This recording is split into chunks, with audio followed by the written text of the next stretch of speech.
Thank you for tuning into Stampscaping 101. This is a scene, very traditional one in terms of the layout, but throwing in kind of a different twist into the mix, and I was using my Sad Moon from Leavenworth Jackson, the stamp company, and that alone gives this kind of landscape a different kind of a thematic quality, more whimsical one perhaps, playful, whatnot, but just playing around with this theme of stormy weather for the Facebook challenge,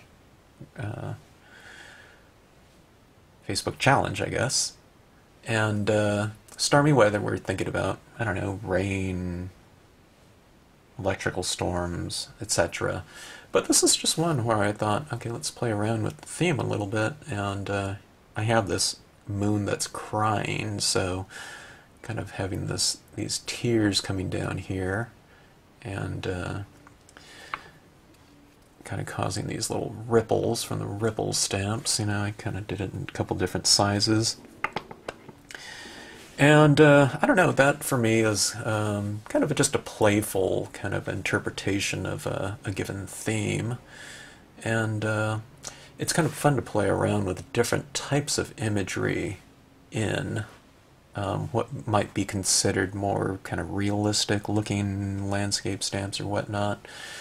And I do that all the time. That's, you know, that's kind of one of my favorite things to do, is to take stamps out of my private collection, stamps from other companies, and to use Stampscapes as background stamps, you know.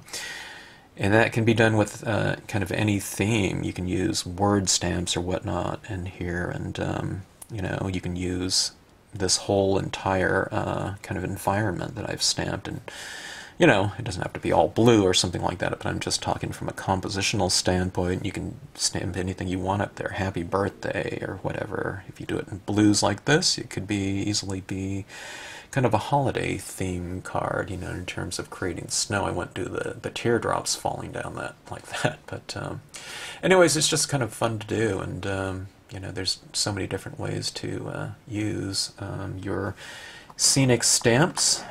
And you can play around with any kind of theme, just depending on what you stamp within the scene itself. So, anyways, hope you enjoy the scene and the video if you choose to watch it.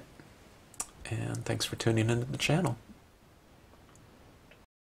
Okay, the theme for the Yahoo group challenge this month is stormy weather.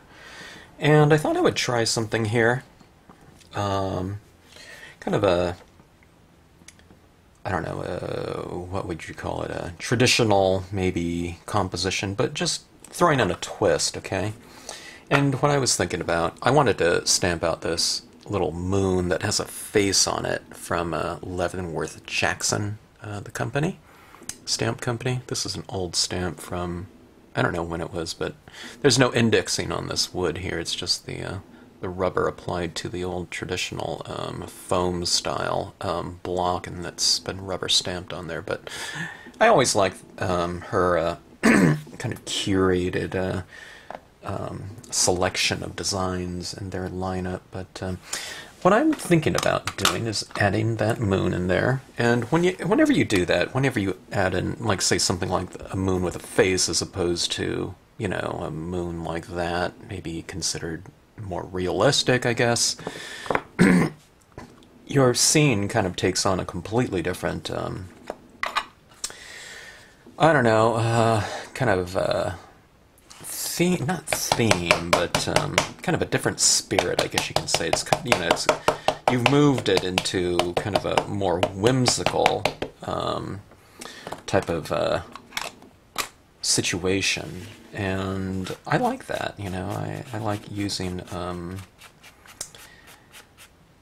different elements like that and playing around with it. Okay, now I'm going to stamp this Lakeside Cove in a Prussian blue. This, I don't know if you noticed, but that moon has these little tears, okay? And he's crying. And I was thinking about, it's stormy weather, so it's like raining, so in a sense I'm saying that, you know, the thing that causes rain is this, you know, when this moon cries or something like that. So I'm going to make this thematically, or, well, I guess thematically and visually blue. So he's going to be a blue moon crying, and it will be a blue scene. Now, I could have stamped this out in black as well, but I thought I would kind of push the depth a little bit more and stamp this out in just a blue. Now, I've taken this down here and I've kind of wiped it off a little bit because I don't want my dots down here, that dot patterning, to be too strong, you know, the strong line against there, because I have plans for this area in here, and I have this little ripple stamp, and that's going to be the kind of the raindrops falling on the surface of the water. Okay, now I want that moon to really stand out, so I'm going to stamp it out. Well, I stamped it out in that dark blue, and I'm trying to decide on what color I want to do this cloud. Now the cloud I'm just throwing in there for some extra texture, and I want to kind of narrow this corridor of tears, you might say. So I'm going to use this kind of in a very kind of structured way, almost like columns of clouds, okay, and I'm going to stamp it on the left and right side. I'm thinking about doing it in that same Prussian blue, but maybe I'll do it in a lighter blue, which is a fairly dark blue, but this one's just called blue. In Memento, it'd be something like the Danube blue. I want to go a little bit darker than that Danube blue, though, so I'm going a little bit darker, but I don't know. Just use a medium to darker tone, you know, if you don't have this one. If you don't have the Prussian blue, just use whatever kind of navy you have. And if you only have one tone, okay, and if you want to go for a little bit of variation, maybe what you do is, I'm kind of wiping off this side of the cloud, okay? So it stamps out a little bit softer on this side. Okay, now when I stamp it out on the right side, the clouds are going to be facing left, and when I stamp it out on the left side, the clouds are going to be facing right, okay? So always have the tops of the clouds facing in towards your light, okay? And the light, in this case, is going to be the full moon, okay? Do it again. Now, what I was getting at is that, let's say if you only had one dark blue hue to go with, you can always just, you know, ink it up in that same dark blue, blot it first, and then stamp it, and then you'll get a lighter version of it. But if you have a couple different hues of blue and a couple values of it, you know, might as well use it. Get a little bit more variation. But I'm one of those that says if I don't have it, I wouldn't miss it. Yeah, you know, if I see some, you know, different pads that, you know, a color that I don't have, I typically want it, but, you know, but when you're stamping, you can't let that get in your way. Just go with what you have. Okay, now, clouds like this on that side, remember to spin it around. Going like this. Now, I am stamping up into my rocks a little bit, you know, it's probably a good 1/4 inch or so. Doesn't have to be exact, 1/8 inch to a 1/4 inch or so. Alright, and it's not like, oh my gosh, that cloud looks like it's in front of the, you know, the rocks. It's not going to.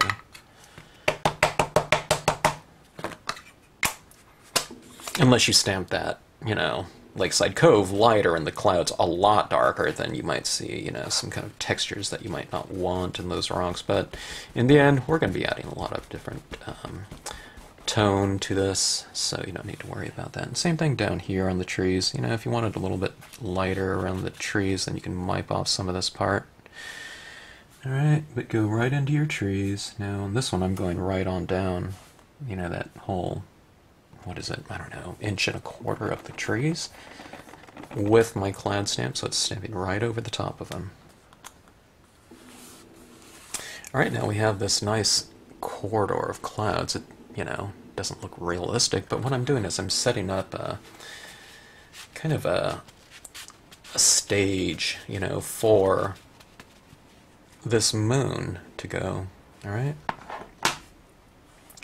And go right in the center. We're going with a very kind of structured, kind of thirds, I've broken up this composition into 3 parts, 3 columns like that, with this, it almost looks like an H here.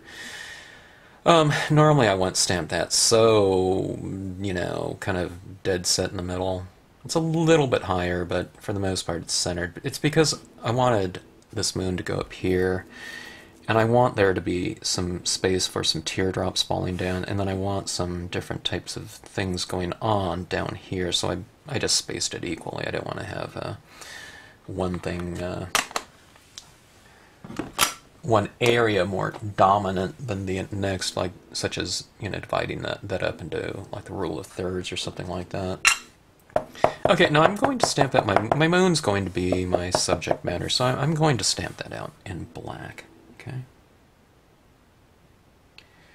Let's see, I'll go about here.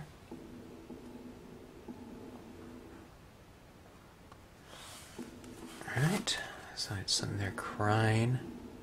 It's a very sad moon, unfortunately.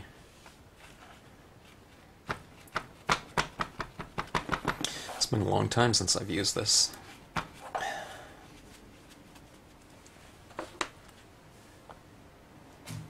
Okay, now,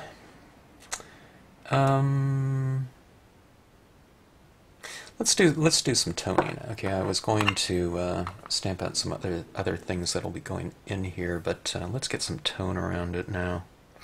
Okay, so I have this moon up here. Normally I do some kind of reflection down here of my sky figure, but of course I don't want to have that face in here. If I flip it around, it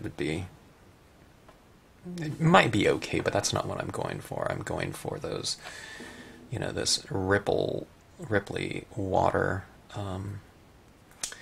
effect down at the base. Alright, let's see, what am I looking for? I'm looking for a range of blue tones. Here's some Mementos. I can use the Marvys too. In fact, I might. Marvys are a little bit brighter. And I'll use a little bit of my re-inker just to make this go faster. Okay.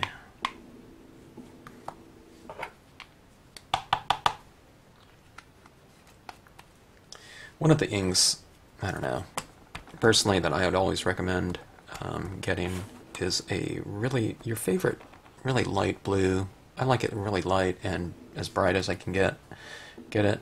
Now this one that I'm using right here is very light. It's not really super bright or anything like that. But it'll give you good coverage, and I don't know, if you're getting into landscape stamping, scenic stamping, you might be using a lot of blue in your work just for, I don't know, various themes, various subject matters. Okay, now there's a lot of ink on here. I'm being careful not to tone out all of my clouds because I want those clouds to remain somewhat light in some of the areas to be kind of indicative of reflected light on a given surface. So if you want there to be light, or kind of a representation of light, then you have to just not tone everything out. Sometimes that gets confusing for those kind of new to scenic stamping. And I say this all the time. A lot of times, if they see they're used to coloring something in a given space, and only if it's an outline stamp, if you're coloring in a given area that's kind of an outline, they're used to coloring in the whole thing. So when people get into scenic stamping, in the beginning, if they do want to kind of depict lighting, You know, and they put a color across some of the cloud. They feel kind of its natural kind of inclination to want to kind of fill in the entire cloud. So, or like on these, you know, this rock row down here on the Lakeside Cove, it's to tone in, you know, the whole thing. But I've left, I don't know, I toned in a lot of it. I left a little bit white there. You know, I should have left a little bit, you know, more of it light, but I mean, there was so much ink on here, it just kind of, it's almost like painting here. But it does get the job done in a really short order here. Okay, kind of getting in some tone. I am getting some this blue onto the moon. I don't need it to be, you know, stark white. And as a matter of fact, I think it'll have kind of a more somber tone to the scene the more kind of white light you take out. But my main point is just don't take it all out, okay? And I mean, you could leave a certain amount of it light, and then if you move through your value scale, going through the darker tones, and if you've left too much white, then just go back in with the lighter blue and, you know, fill in more.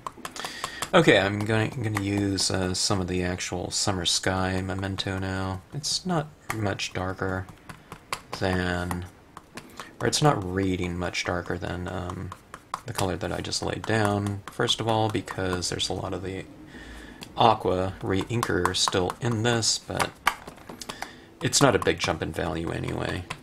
I can see it getting a little bit darker with this tone. You can see I'm adding it down right around the base of my rocks to kind of anchor things down a little bit in the shadows of those rocks.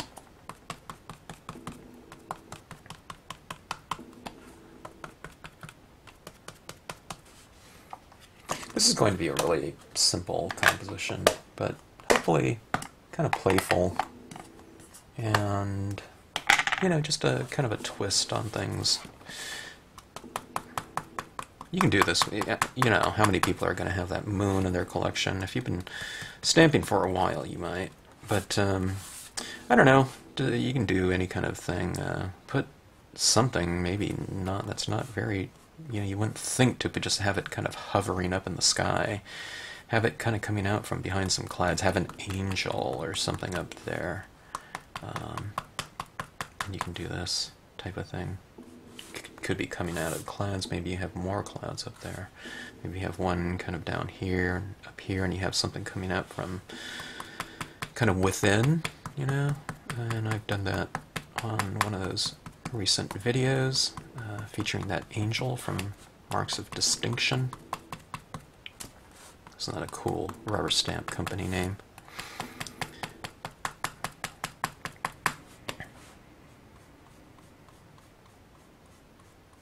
Okay, getting in some of that tone around the moon. Make it a little bit streaky.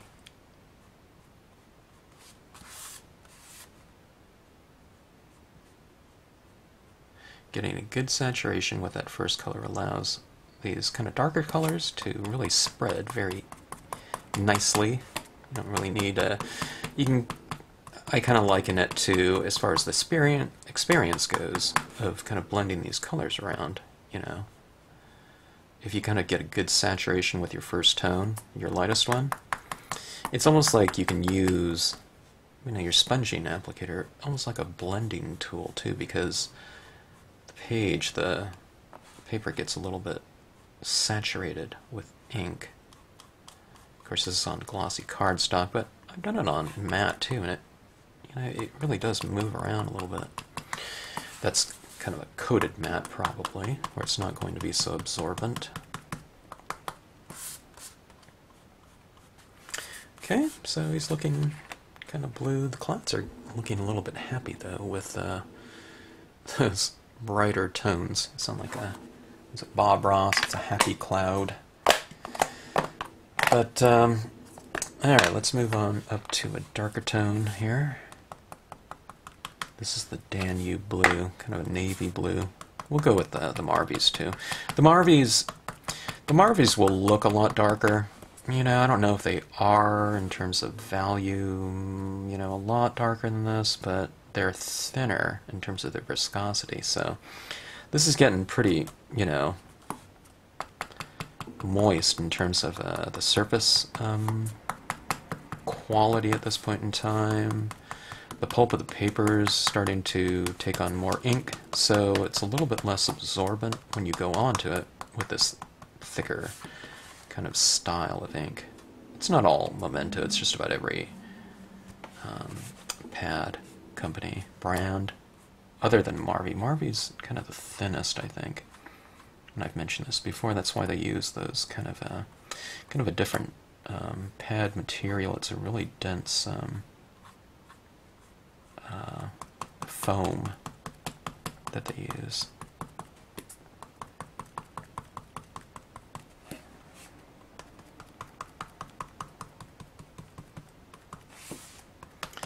Okay, adding more around my perimeter. Let's go around the moon.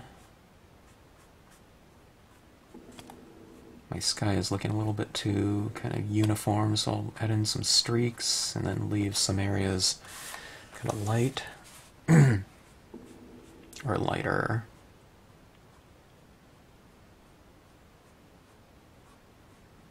Don't be afraid to get a little bit into your moon.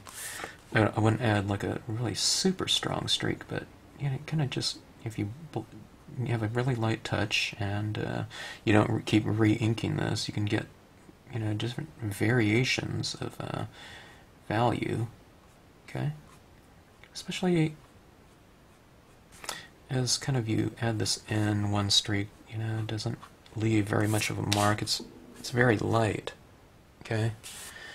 And that's how I get kind of a lot of control over my application. Okay, now down in the water right here, I just realized this. I'm going to add some streaks right across the clouds because the clouds are, you know, just a reflection of what's going on up in the sky. So I'm just going to add that straight across like that.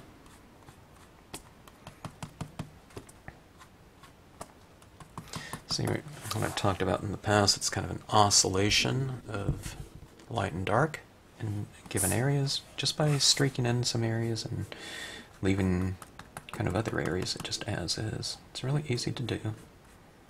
You just don't do it all, do it less, okay? Hit it down there, come up.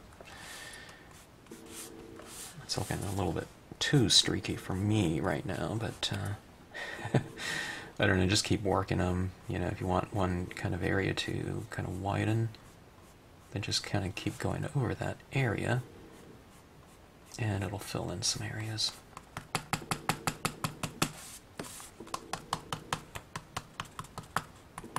Alright, that is that. I could wait for this to dry a little bit, but, you know, I'm doing these videos, I'm not going to let this sit for too long. Well, I guess I do sometimes, but that's really if I have to, okay? Or if I need to think about it a little bit, you know, my next step. Okay, this is going back to the blue. This is the color that I stamped the clouds in. Yeah, it's not a huge amount darker. I can see it getting darker, though, but it's not a huge difference, I can see. Alright, let's give it a little bit more of a somber tone. Let's kind of go over some of those lighter areas, the white of the paper. Okay,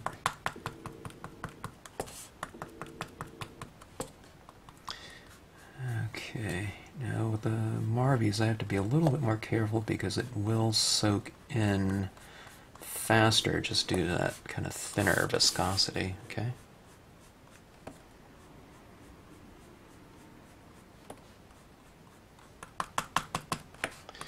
Okay, a little bit more perimeter value.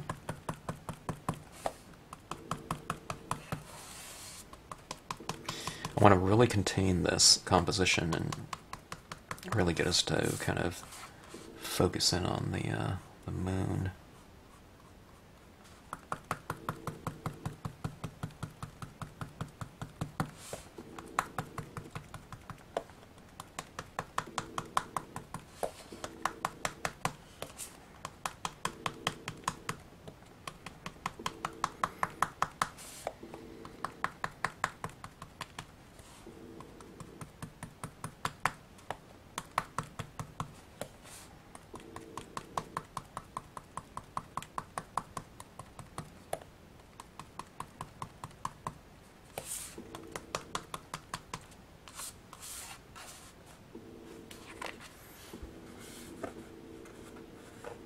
The colors are still kind of,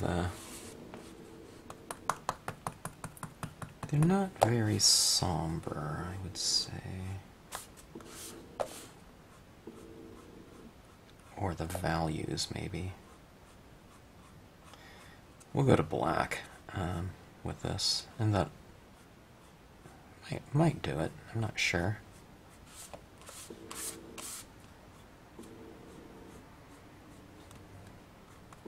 Okay, hit my shadows a little bit more. If I can get darker using an existing hue or value pad, I'll do it. Alright? That's before I move into my next one.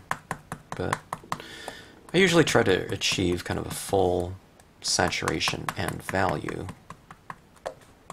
with a given color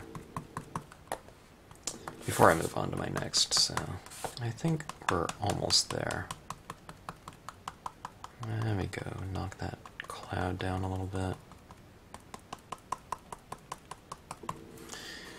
Okay. One of the things I think it's too light around the moon. Let's try to add in a little bit more tone around the moon.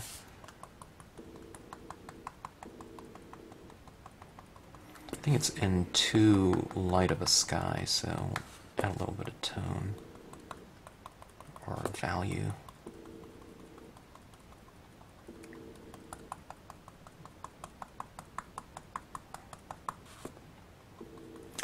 It could be an instance where I want some color on that moon, but I don't want to tone it all out. Might be good to cut out a mask. I don't know if I need to, though.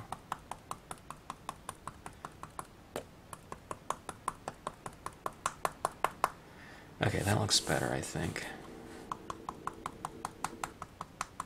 The next color I'll go with is Prussian blue.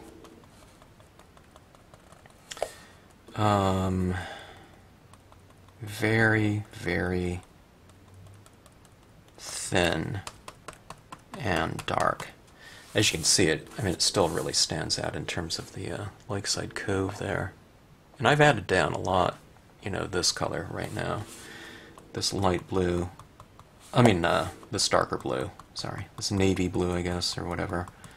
I've added a lot of that down so far, so it's probably in close to a full saturation of it, but you can see how still that Prussian blue is really dark.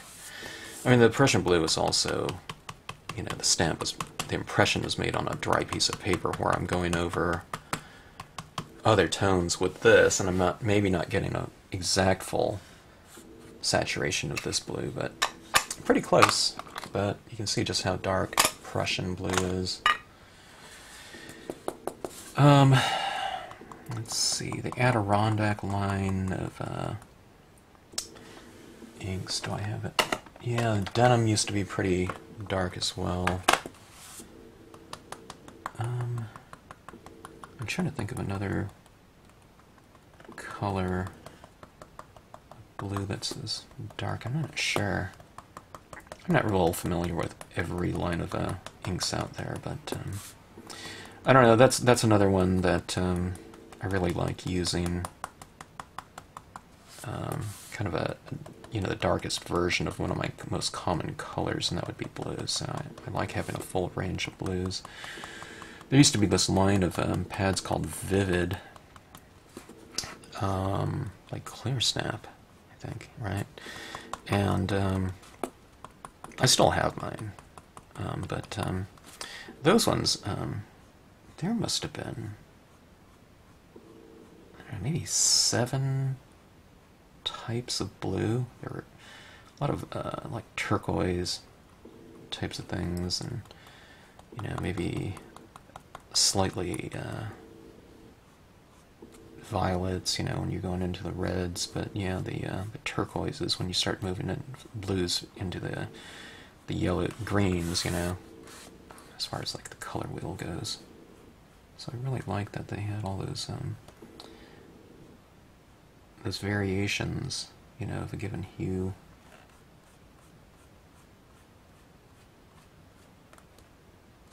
Doesn't do us a lot of good now, you know, if they're not available, but if you have them.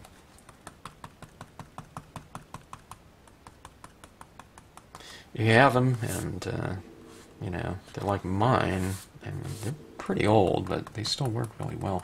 Very different pad material, too. It's really dense foam. It almost feels like a piece of rubber or something like that. Here's, I don't know, maybe it's foam rubber. Okay, now this Prussian blue, it's getting pretty dark. You can see where I've added it up there. It's looking really good in the water down here, as far as those streaks go.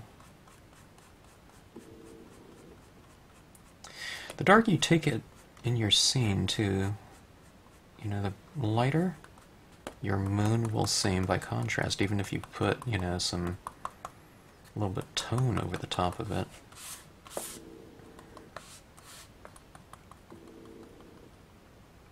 Now, I said I'll take it to black. I'll have some other imagery in this scene stamped in black as well, but that'll be some foreground, and I'll add that later.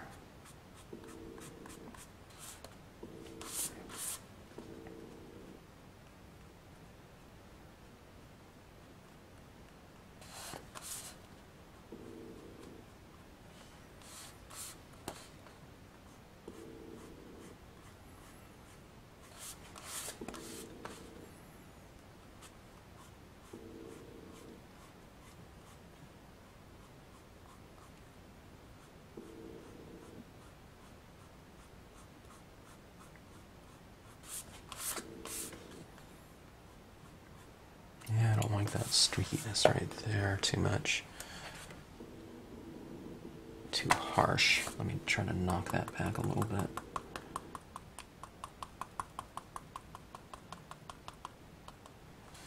Let's see. Let me go into one of my thicker inks, Danube Blue. I need to get a little bit of that viscosity in there. That's our slippery kind of viscosity.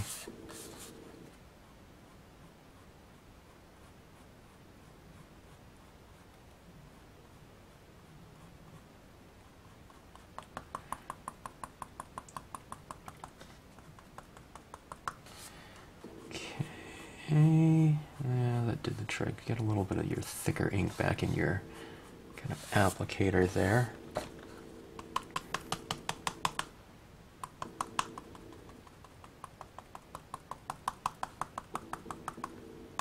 See, I'm kind of knocking down some of that white. I want a little bit of it, but not too much. Because you want it to kind of dim. You don't want this moon to be kind of too bright. From an emotional standpoint, I'm kind of sad, so he's kind of glowing, I don't know, kind of dim. Maybe the tears will be kind of a little bit more apparent, too. I plan to draw them in with gel pens. We'll continue the tears.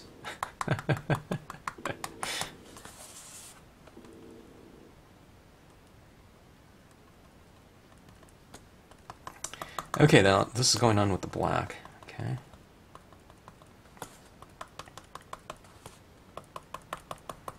So you kind of add it down in the shadows like that, and it really anchors that image into the scene. And when you make some area, like I said, kind of a little bit darker, that area like on the rocks right there, where I toned them out with some blue before, did not look light, but now it looks a lot lighter because the area right here is much darker. That area right there is covered up completely with the aqua blue, the first blue that we laid down there. So sometimes if you lose your lights, okay, toned out too much, all you just do is just kind of make some area in your scene darker, and if you make it 1 step darker, 2 steps darker, whatever, it'll make it 1 or 2 steps lighter. You know, you're lighter, everything lighter than that darkest color will seem lighter just because of the contrast. I I mean, in theory, you know, I could make a Prussian blue even seem fairly light by using a lot of black. I think black's the next step from Prussian blue as far as ink pads are concerned, available ink colors, I should say.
Okay, I think that's about where we want it to get to.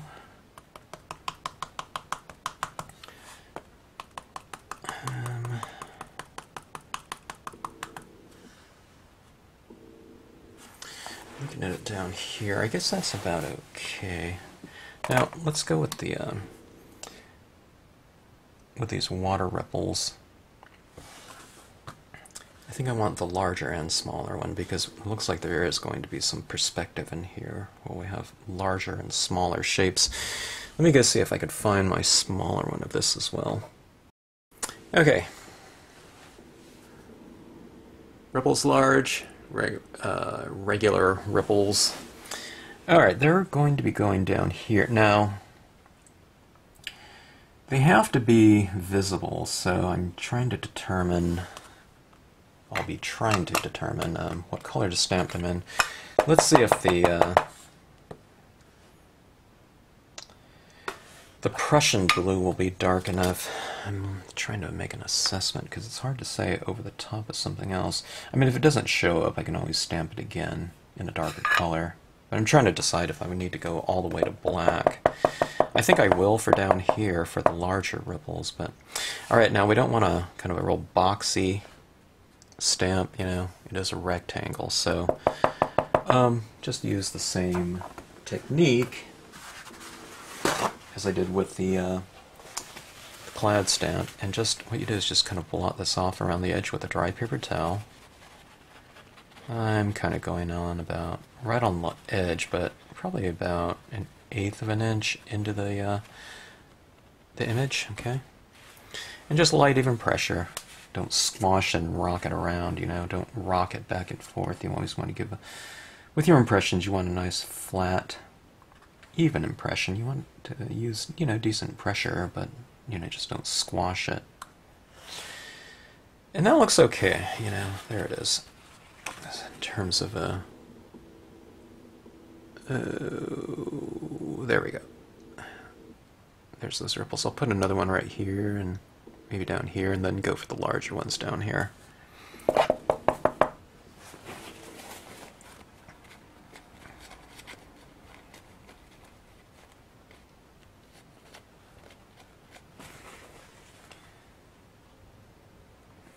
I'll kind of stagger it a little bit.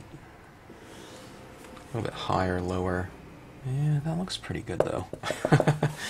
Let me add, I'm going to add another one a little bit higher up there too. Okay, so this is what we're looking at right now. Oh, come on. There we go. Right there, there, there. And then this one will go just down here. I think 2 maybe. I think it can handle Prussian blue again, as opposed to black. Alright. Ripples large.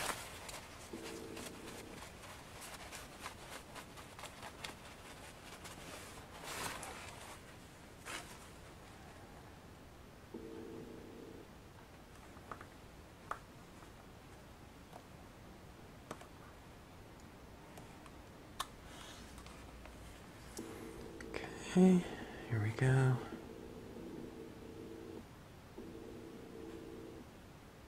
trying to decide if I want it going off the paper. I don't think I do. I mean, I could, and it would look okay, but I think just that. Alright.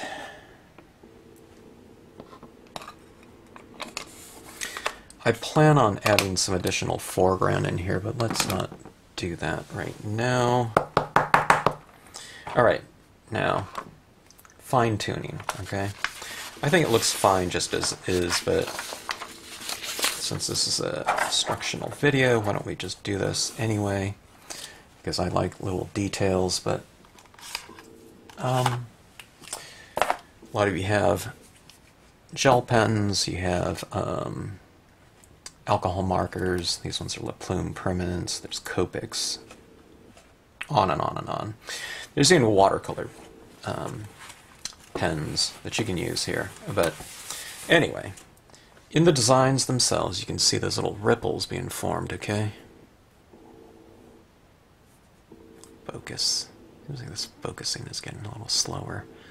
But you can see where these are defined in here. What I'm going to do is I'm going to try to determine what color of blue will just be one step darker than the blue in that existing area. I'm not talking about what the one I stamped this out in, but the background blue, okay?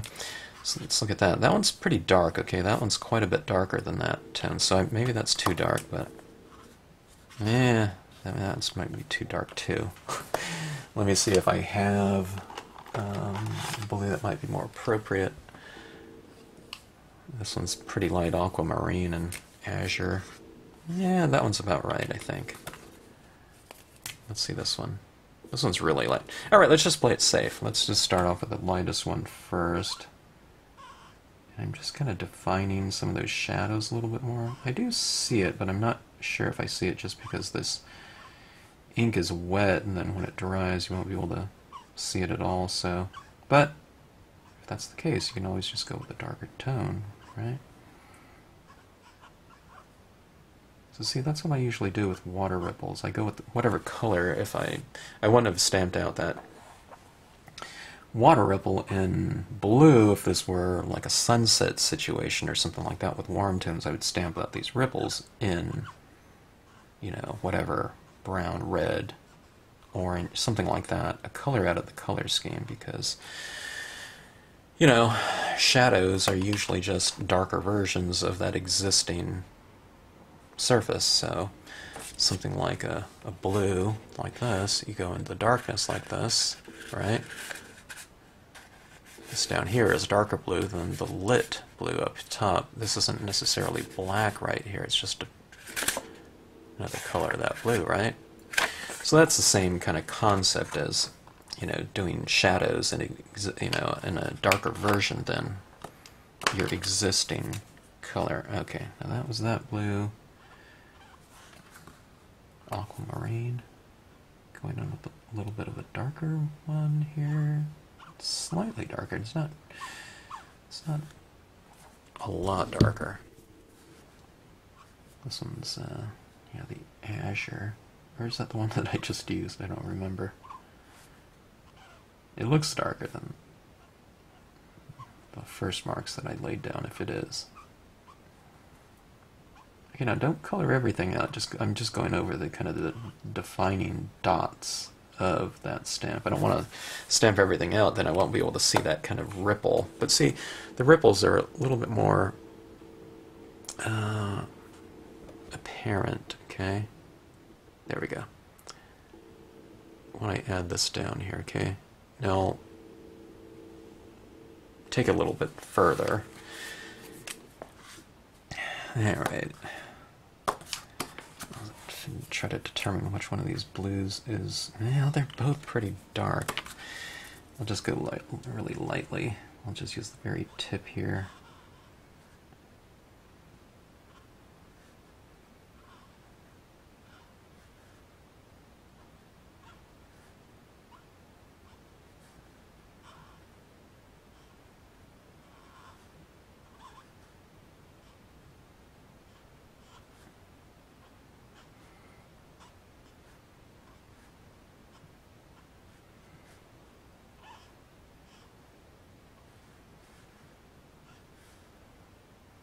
Okay.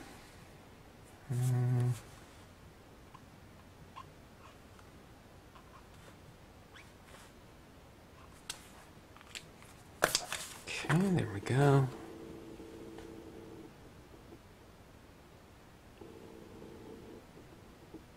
You see where I've kind of gone around in that little area in here, over here, there's a little bit of a... I'm not trying to make complete ovals or anything like that, just kind of on one side of the shadow, you know. Basically, I'm just going over where I see dots, you know, that define the ripples, okay? Now, let's do the same type of thing for this face. This face is looking rather anemic, right? If it's a blue moon, let's make it kind of some shadows in the blue. All right, let me zoom in here a little bit. Or a lot.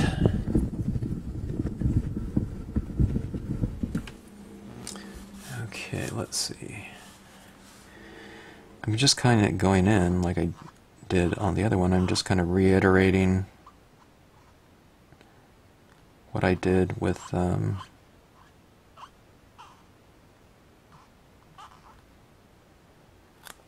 ripples. I'm going in here and just adding some additional tone. I am going to add a little bit of shadowing, but maybe I'll kind of add a little bit of shadow to some of these tears. Maybe the tears will stand out a little bit more. But see, I'm just kind of going in and adding some of this blue into the shaded area.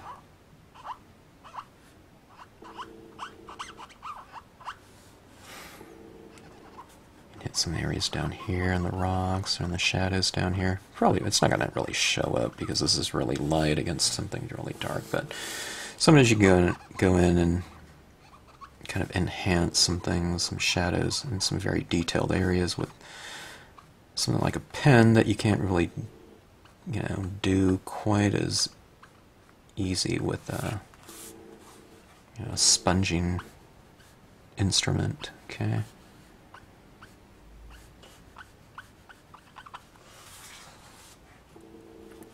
Alright, so it's a little bit more defined. Let's go in and keep adding a little bit more. I'm kind of making the eyes kind of a little bit more sunken with some of this tone.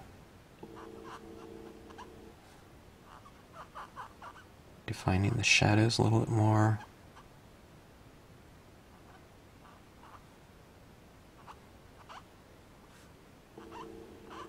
If you put kind of little shadows underneath the eyes, it's like it's a little bit more haggard, you know.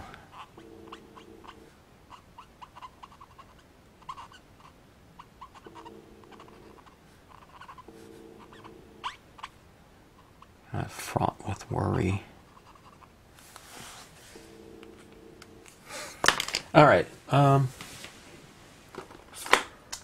While I was doing that, I thought about using some gray. Ooh, that's really too dark gray. It's cool gray. Okay, this is better. cool gray number 3. Let me see. Cool gray number 5 is much darker than 3. I guess that's their numbering system. Alright, let's go in the eyes. It was too bluish, maybe.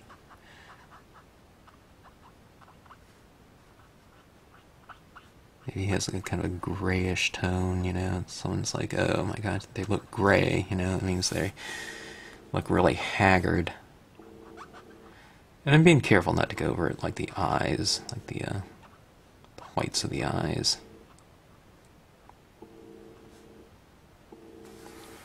Okay, yeah, maybe I can do some of this down here in my ripples too, a little bit of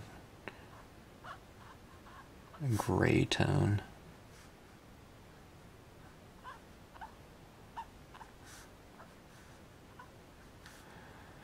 Rocks at the base of some of the rocks are kind of to define a little bit some of the rocks from each other within that given space.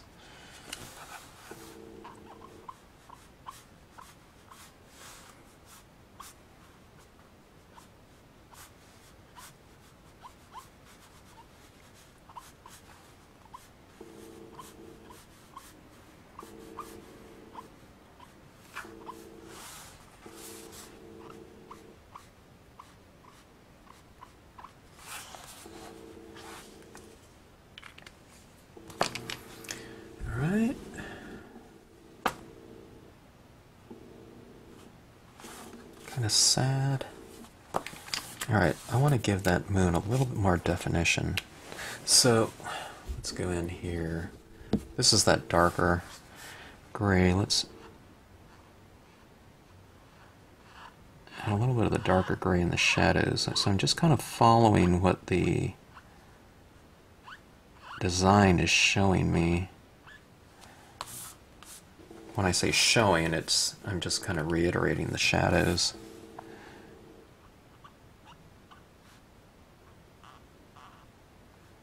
Going with the eyes a little bit more.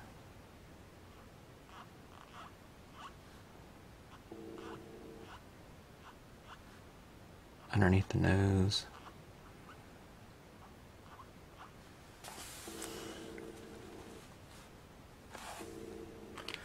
It looks a little bit, you know, a little bit sadder, somber. Let's try it with a little bit of the darker blue in here.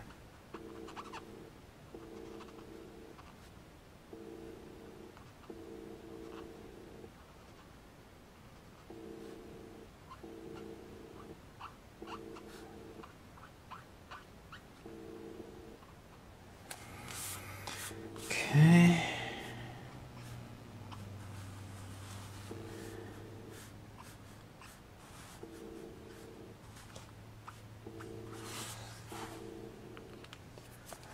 How sad. Now, let's start with some of the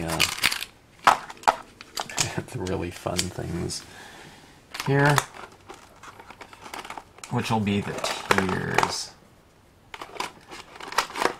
So, some of the funnest things for me to do are those, or the subtle, more subtle details. I don't know, maybe this isn't going to be so subtle, but kind of just having these tears dripping down here, you know, into the pool. So kind of staying with the spirit of the image and theme. You'd see the little tears on his sad little face. I'll just kind of bring out a little bit of the highlights on those.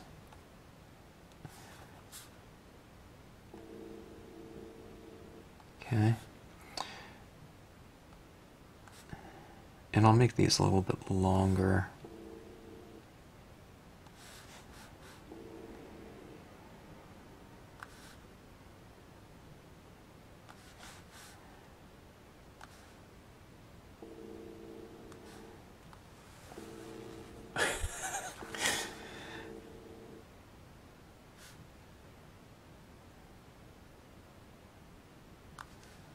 It's kind of coming out a little bit, you know. I mean, in reality, I mean, that moon's supposed to be thousands of miles away, but, you know, we're playing around with space in here, obviously, by having that dripping right here into the foreground. It would be like coming at you, you know, but so be it. So we're, you know, we're playing around with this anyway, so why not play around with space? Okay, let me see if I can kind of get these, some of these drops a little bit more droplet-like.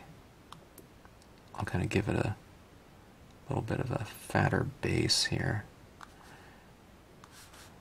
and make it seem more like a little droplet.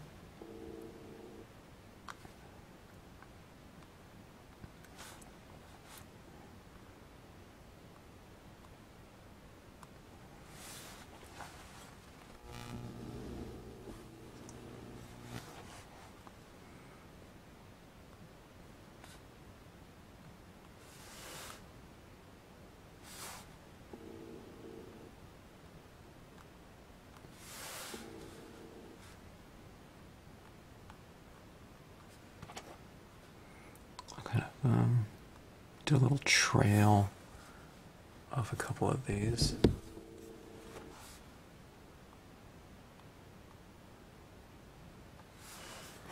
Okay, so it's kind of hitting down here in the water.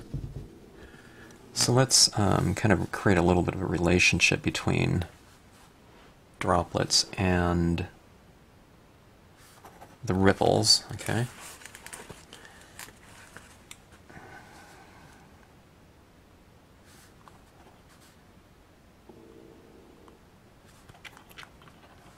Flowing there. So see on kind of the far rings, I guess you can say, these concentric rings, I'll put some highlights.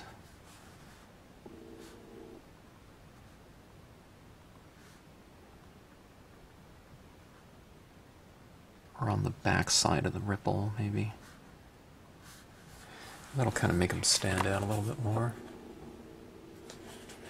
It's really subtle, so see that right there? Kind of going around it like that. I'll put some more on these ones, and I'll put some on those too. With the ones in the background where they're in a little bit of darkness, maybe I'll use a blue gel pen instead, so it's just not quite as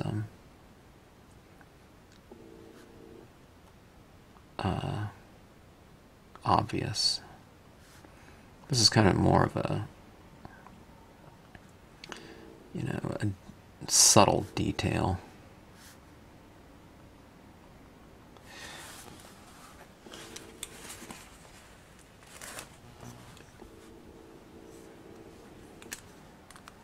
Okay. Let me see.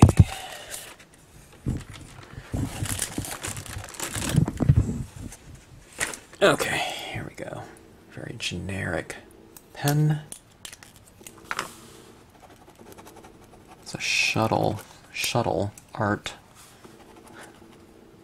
Probably 10-cent pen.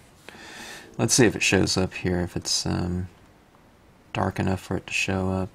Maybe not, but maybe instead of dots I'll do like a little line. Kind of illuminated line, half line.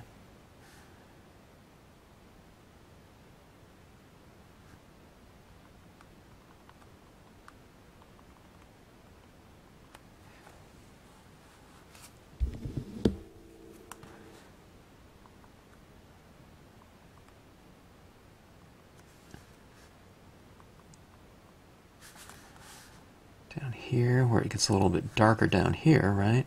I'll add in a kind of a darker shadow or whatever, highlight, darker highlight, I guess, in the form of a light blue.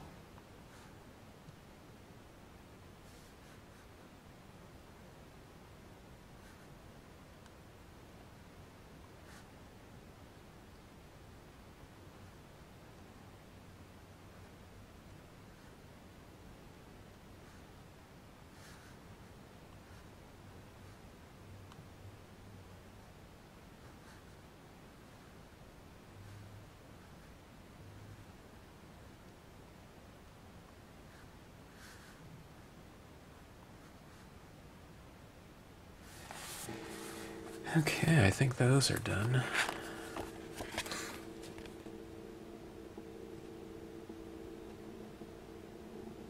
Focusing in. Okay, here we go. I don't know if you can see it. See that kind of dark, this blue one is right around here because it's in a much darker area, so something like white would show up too much out there, so you kind of add the lighter highlights in the lighter areas. You add the lighter shadows in the lighter areas. You add the darker highlights in the darker areas and the darker shadows in the darker areas, okay? So you can follow the path of tears there.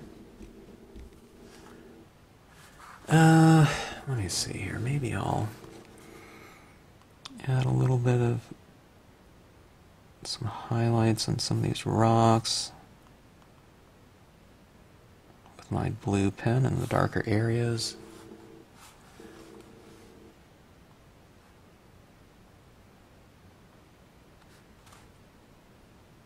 Top surfaces of it, where the, they're top lit because that's where the light is coming from.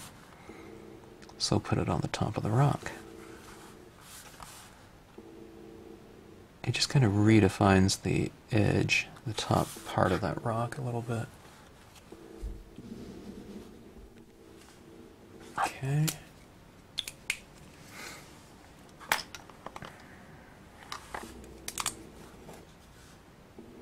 Let me go a little bit more of this white here. I thought I'd do a little bit of a line in some of the areas.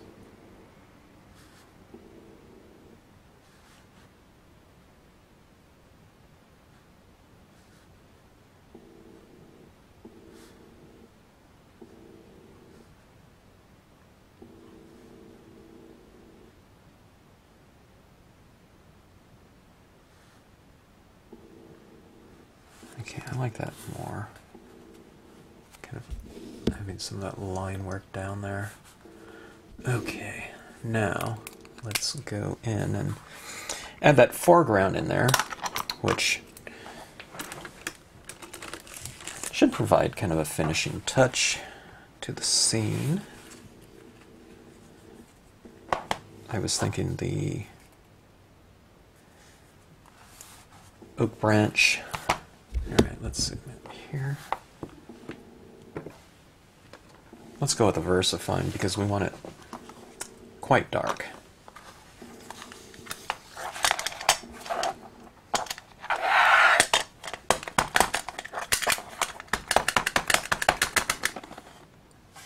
Oh, I almost forgot. Texture. I forgot about my texture. Let's go get some pigment ink right here. And, alright, this is my really thick pigment ink pad. I think it's been re-inked before. Cotton swab. You can see it's fraying, it's so smashed, but that's what we want. We want a nice, soft texture. And some of these areas where I've retained some of the white of the paper, just with a very light touch and with a very dry tip, I'll add a little bit of a softer kind of surface quality and lighter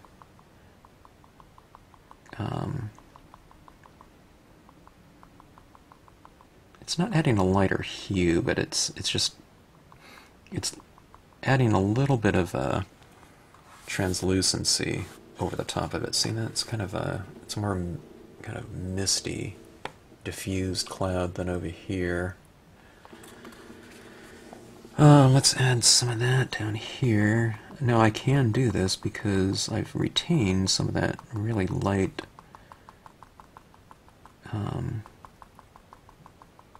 value of the white paper. I didn't take it all out, with blue ink, okay? So have this illumination kind of works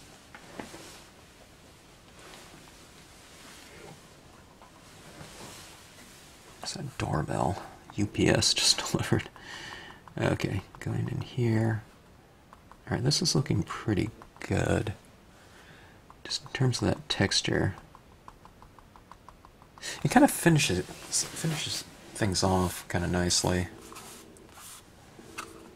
Alright, down here we have this, and it's those reflections, so let's add some of that down as well. Okay.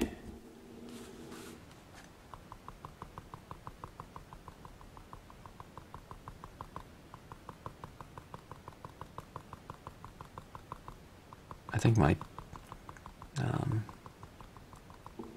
dip pen nibs arrived. I think those were the things that were just delivered. I'll do a video with those pretty soon. I also ordered a bunch of kind of iridescent inks and metallic inks I want to do with kind of some solar flares. Okay, you see that nice soft texture down here? And you can see that there's a real difference between that cloud and that cloud, right? This one's really, it kind of glows a little bit more.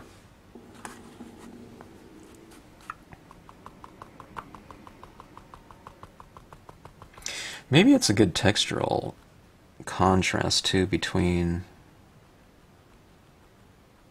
you know, this lit area of the clouds and the illuminated area of the ripples, you know, and just kind of providing a textural change between the two. One's very soft and one's more crisp, you know, if you want to kind of really, you know, focus in on that area as far as kind of the main theme or whatnot of the scene. You know, it's about that moon and it's and the tears that's coming from it.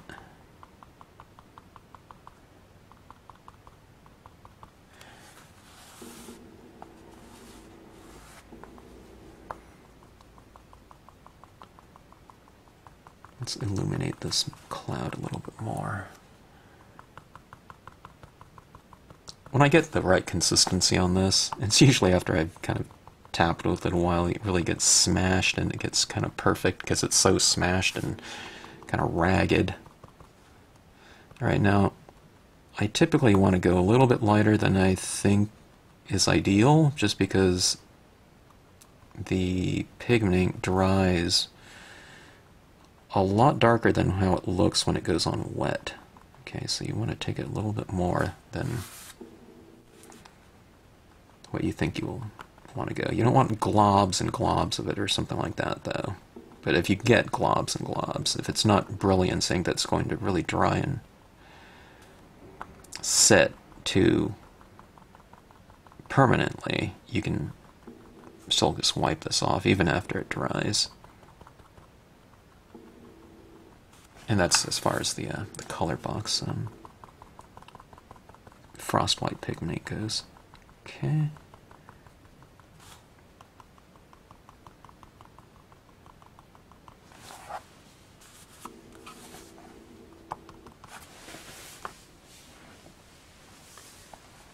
Alright, let's see. Do I want any kind of glow around that moon, maybe? So maybe I'll put a little bit of a glow around the moon. Or I'll diffuse the edge a little bit. Maybe not so much around the shadow area, but just to, so that we know it is kind of the somewhat of a source of light, so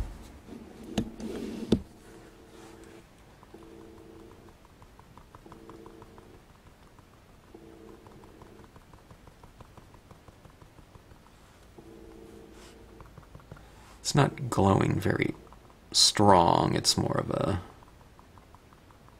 dimly lit glow.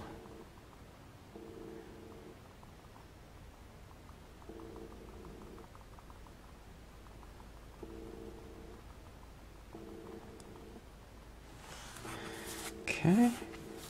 Alright, so let's take a look and see what the pigment ink did.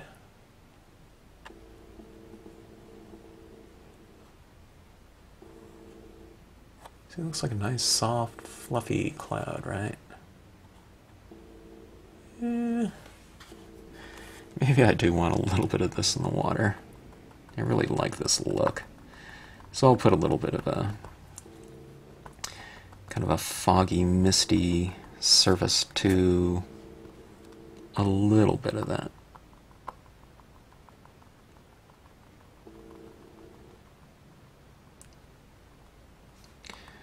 A little bit of that surface here.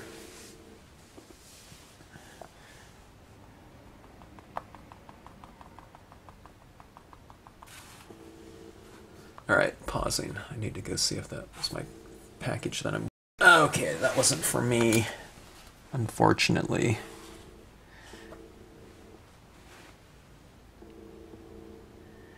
Looking forward to getting those new inks, though. Trying them out. Alright, this is looking pretty good, I think. I think it's good to kind of oscillate that texture a little bit down there. It was coming... I don't know. It was okay, but... this looks better to me.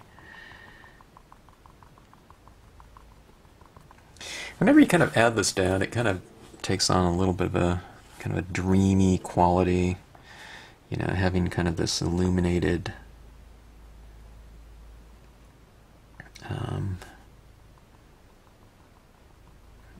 maybe texture.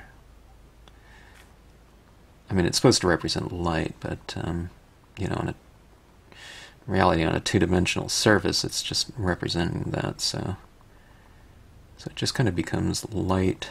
It's kind of a soft texture in a given space.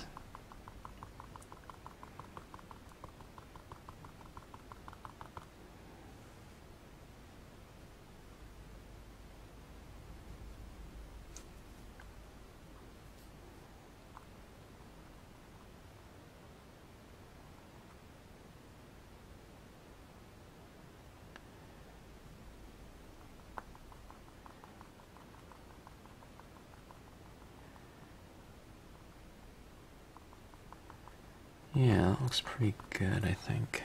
It's a little bit more dreamy.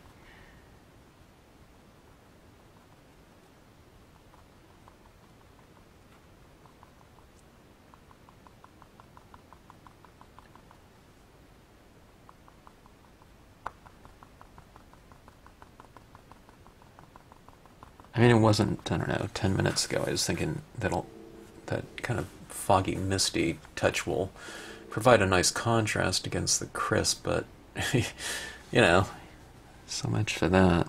We're just kind of knocking it back a little bit, and I think that looks pretty good. Actually, maybe what I'll do is I'll illuminate the center area of it, maybe where the droplets are falling in the center of these little ripples.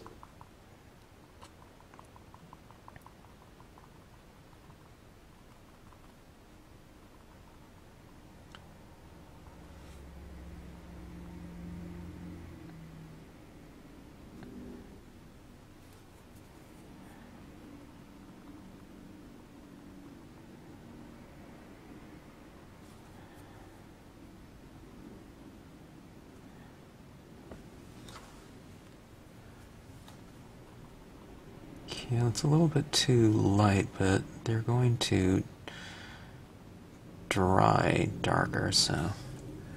Alright, that looks pretty good as far as kind of that little passage of light. I don't think I want to make those little droplets kind of diffused with, you know, sometimes I do that around like stars. Although it's tempting, I tell you what, you can always kind of remove it, so let me see. It looks a little more dimensional this way, but...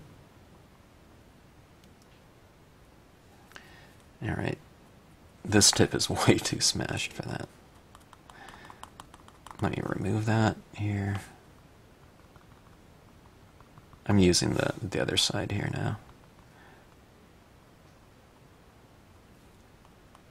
Actually, that doesn't look too bad. It looks like it's a little glowing little thing of light, huh? By doing that, see that? I think I like that. I'll put that on the base of some of these right here.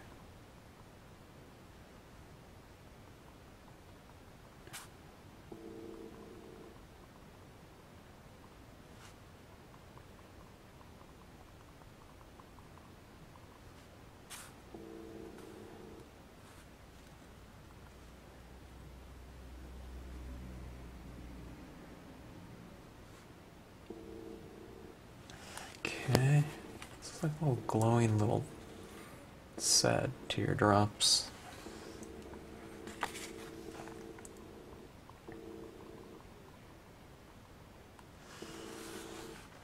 Alright, we are ready for those final touches now with the foreground stamp. Let's get back to the VersaFine.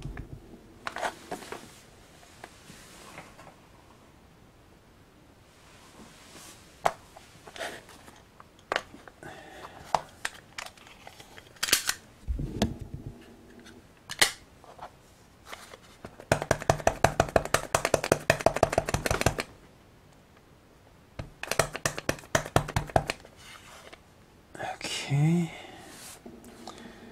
going to put it right here. By putting this in the top left and right corner, if it was just for framing and kind of the field of view alone, it would be fine, but I think kind of putting this branch over the top of the moon like that, there might be kind of like a heavier weight, you know, emotional weight, maybe.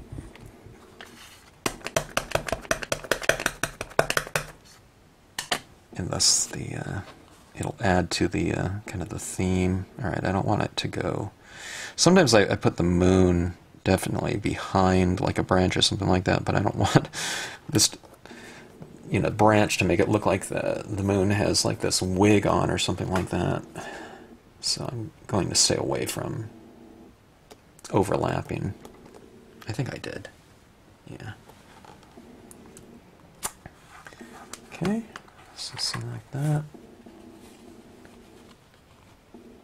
It pushes the space in there, and now by stamping that out in a lighter tone than the branch, that seems farther back in the space.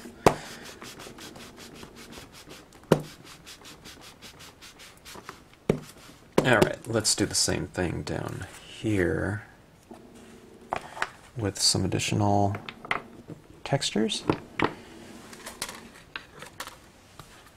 I'll go with 2 different sizes of the reeds, I think. We'll see what it looks like with just one. I usually use one, but let's see how it goes. I'm just thinking about 2 because this ripple right here, there's a larger version, a smaller version. So I might follow suit with kind of the utmost, you know, foreground imagery, the things that are really close to us.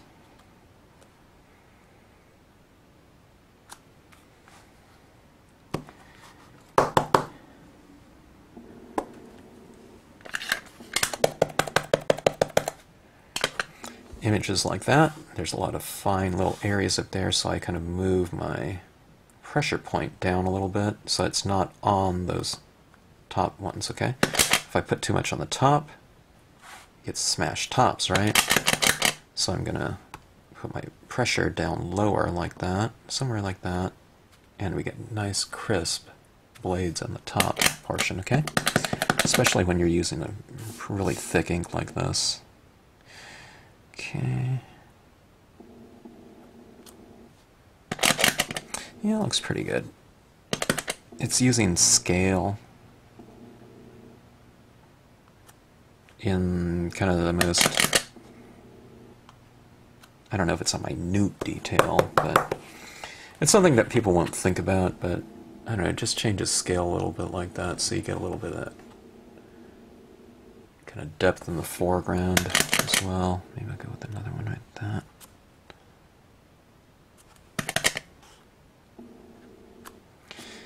Okay.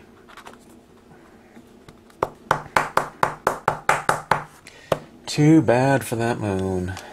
Need something that'll brighten his day. Unless he like just it's something that likes being sad and is more comfortable being that way. Alright, so here we have it. Quite a different theme. I mean, this could have been stamped out just without that moon, and let's say those little teardrops are just stars in the sky. It would look like a, you know, nice scene, glowing, kind of dreamy like. But you add in something like that, like a face like that, and you really can add a different dimension to the sky, or to the scene. And we have these little tears dropping into the lake like that, giving it a completely different quality, maybe a whimsical quality, a playful quality for sure. And something like that's kind of fun to play around with a lot of times.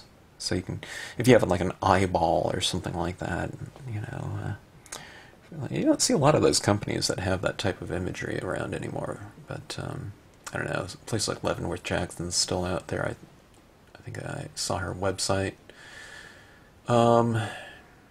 And places like 100 Proof Press, and certainly Viva Las Vegas Stamps have all those kind of old engravings in their lineups of different imagery still. So anyway, hope you enjoyed the scene. I certainly enjoyed breaking out my sad moon face and working it into the theme